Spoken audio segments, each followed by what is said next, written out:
ፍቅሪ ድንግል ማርያም ተመሊኡ ልበይ ፍቅሪ ድንግል ማርያም ተመሊኡ ልበይ ሞት አይርኔ ብሩህ ሕይወተይ ሞት አይርኔ ብሩህ ሕይወተይ ወወልድ ወመንፈስ ቅዱስ አሐዱ አምላክ አሜን። ሰላም አምላክ ምሳኹም ይኹን። ክቡራት ኣሕዋትን ኣሓትን ደቂ ተዋህዶ ከመይ ውዒልኩም? እግዚአብሔር ይመስገን ኢልና ከነመስግነው እስካብዛ ሰዓት እዚያን ደቂቃን ብሰላም ብጥዕና ገይሩ ዘፅናሕና ልኡለ ባህሪ እግዚአብሔር ኣምላኽና ክብርን ምስጋናን ይብፅሐዩ። እሽኒ ሎማዓንቲ ሒዘዮ ዝመጻኹ ነቲ ዝገበረለይ ሰፊሕ እማሙ ከበሮ ኣልዒለ ክዝምር ንሽሙ ዝብል መዝሙር ይኸውን። ነዚ ቻናል ናይ ሓፍትና ቻናል ሓደሽ ዝኾንኩም ሳብስክራይብ ብምግባር ቤተሰብ ክትኮኑ ብትሕትና ይላቦ ናብኡ ከብለኩም ሓቢርኩም ንፅንሑ ብሕብረት ነመስግን ፍቁራተይ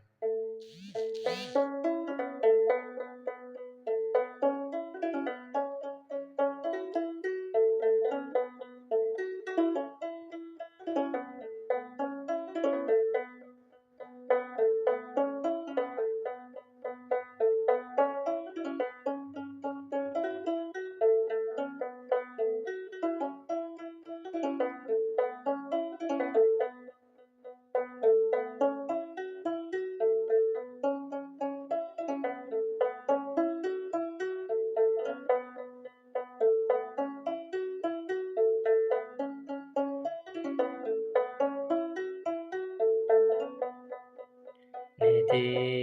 ዝገበረለይ ሰፊሕ ሕማሙ ከበሮ ኣልዒለ ክዝምር ንስሙ ኣብ ከረኑ ኮይኑ ብምስጋና ስብሕ ክብሎ እየ ልበገና ኣብ ከረኑ ኮይኑ ብምስጋና ስብሕ ክብሎ እየ ልበገና ነቲ ዝገበረለይ ሰፊሕ ሕማሙ ከበሮ ኣልዒለ ክዝምር ንስሙ ኣብ ከረኑ ኮይኑ ብምስጋና ስብሕ ክብሎ እየ ልበገና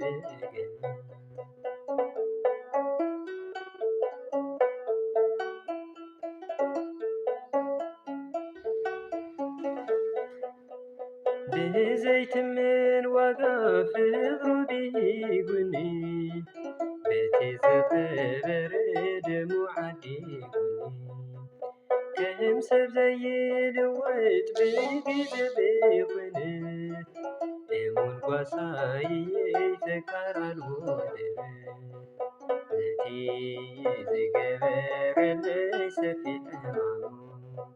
ከበሮ ኣልዒለ ክዝምር ንስሙ ኣብ ከረኑ ኮይኑ ብምስጋና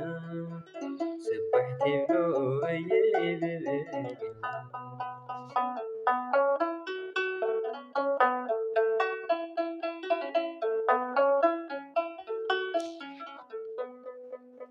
ኣብቲ ጸላም እዋን ኣብቲ ከውታ ለይቲ ቀንዲል ኮይኑ ነቦይ ኮይኑ ንመራሒ ወብላቲ ማዕበል ሰጊረን ክቆም ደጊፍኒ ኢየሱስ ሕይወት ዘለዓለ ነቲ ዝገበረለይ ሰፊሕ ሕማሙ ከበሮ ኣልዒለ ክዝምር ንስሙ ኣብ ከረኑ ኮይኑ ብምስጋና ስብሕ ክብሎ እየ ልበገና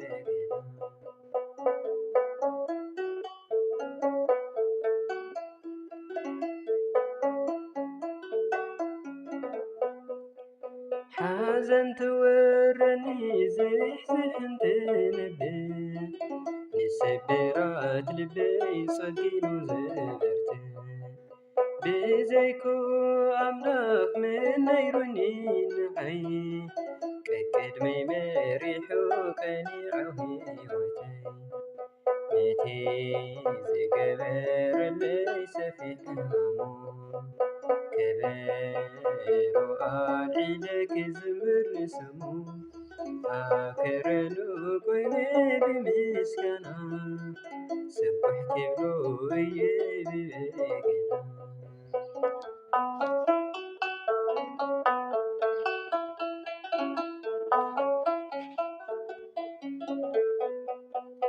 ኣብቲ ጸላም እዋን ኣብቲ ከውታ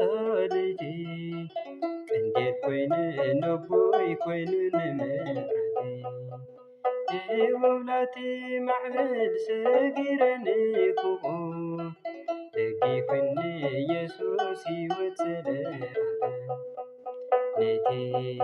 ዝገበረለይ ሰፊሕ ሕማሙ ከበሮ ኣልዒለ ክዝምር ንስሙ ኣብ ከረኑ ኮይኑ ብምስጋና ስቡሕ ክብሎ እዩ ብበገና ኣብ ከረኑ ኮይኑ ብምስጋና ስቡሕ ክብሎ እዩ ብበገና ነቲ ዝገበረለይ ሰፊሕ ሕማሙ ከበሮ ኣልዒለ ክዝምር ንስሙ ኣብ ከረኑ ኮይኑ ብምስጋና ስቡሕ ክብሎ እዩ ብበገና ኣብ ከረኑ ኮይኑ ብምስጋና ስቡሕ ክብሎ እዩ ብበገና